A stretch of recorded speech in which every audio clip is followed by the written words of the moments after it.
Hey guys, welcome back to another episode of Bad Movie Night. My name's Chris, and tonight I checked out the new Shudder original movie, Anything for Jackson. It is directed by Justin G. Dyck, and it stars Julian Richings and Shelley McCarthy, as well as Constantia Mantelos. This is a really small horror movie about an older couple who kidnap this young pregnant woman to kind of do a ritual so that they can bring their dead grandson back into this new baby that's about to be born. Had zero expectations for this thing and kind of really liked it. It's very unique and fresh in a way. The storyline sounds simple like I just described. I'm sure some other movies have some of these elements, but this sounded like a really unique idea to me. And it's executed in a way that I really enjoyed. It is like a mix of horror and thriller with you have this kidnapping aspect that plays out in like realistic grounded ways where the police are kind of on their trail and they're dealing with other people and trying to hide the fact that they kidnapped someone. But then also the horror supernatural thing comes into play in a really large way. So this movie balances a lot of different ideas and it does it really well. It also has like some really comedic dark moments that just fit as well. I think a lot of that is because the acting is really well done. These are actors you've recognized from a lot of things. Maybe not the leads in a lot of things, but they just have the chops to really pull off a lot of this stuff in a way that I really enjoyed. There's a few clunky lines here and there in some of the monologues, but for the most part, I think the acting was really well done. This movie's very clever and it just keeps twisting on your expectations. So it plays into a lot of these genre tropes that you expect, but then twists on where you think the story's going to go. So it feels really fast-paced a lot of times because they're setting up a sequence and you think it's going to play out like you traditionally think it would, meaning like the police come over and you think you're going to have this tense moment between characters trying to figure out whether or not the police are onto their plans or not. But it plays out much differently than you expect. And this happens a few times throughout the movie.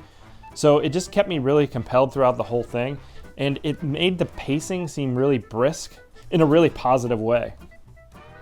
The look of the movie is okay.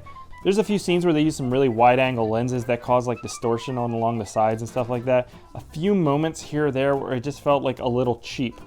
There's some monster-type effects in this movie that feel a little bit cheap sometimes. Just some of the props and things like that. But then other times, it works pretty well.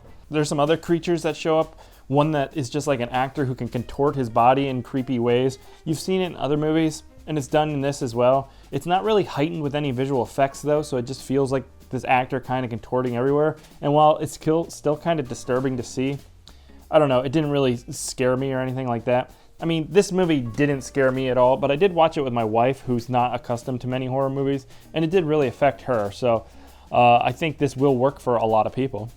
There's also like a It Follows kind of homage with a really tall character kind of coming in through a doorway.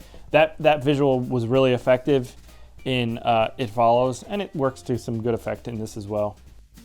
So one of the weakest part of the movie is during the third act, where they bring back a character that they briefly show at the beginning, and they make him way more important and tied into the plot in a way that feels kind of tacked on because he's not really mentioned for, the first hour of the movie, and then it becomes so pivotal by the end.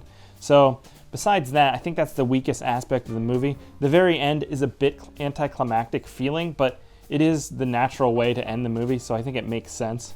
And there's also some interesting themes kind of explored in this movie.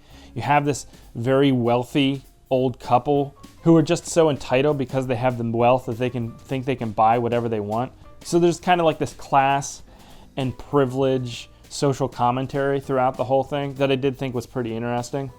And with that, these main characters who are essentially the bad guys are also pretty sympathetic in a lot of ways. I thought that was an interesting thing about this movie, is it plays with those three main characters in interesting ways where they all kind of come off as sympathetic at times, but also the leads, the villains can also become psychopaths as well in the way that they are dealing with this horrible situation in such like a nonchalant, entitled way.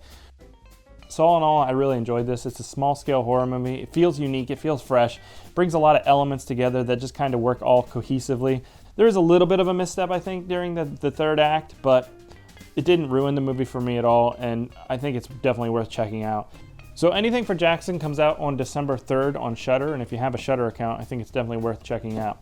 So that's going to do it, guys. Let me know what I should be watching, and I will catch you here next time.